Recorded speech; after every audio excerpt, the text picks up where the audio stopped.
Мечиттер талкаланды, мунаралар кулады. Европалык сүрөтчү дал мына ошол сүрөттү тартат.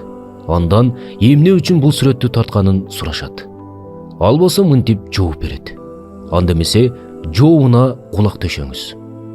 Булардын душмандары мунараларды талкалаганы менен алардын ишенимин талкалай албады.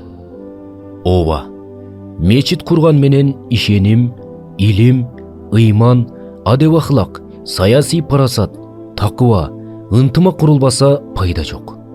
Мечиттер кооз болгону менен өз ара мамиле кооз болбосо эмне пайда?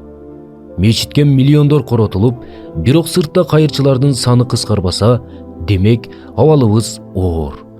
Сокмо паксалайдан курулган жана ичине шагыл төшөлгөн сүйүктүү Мухаммад саллаллаху алейхи вассаламдын мечитинде ааламдык деңгээлдеги иштер жасалган.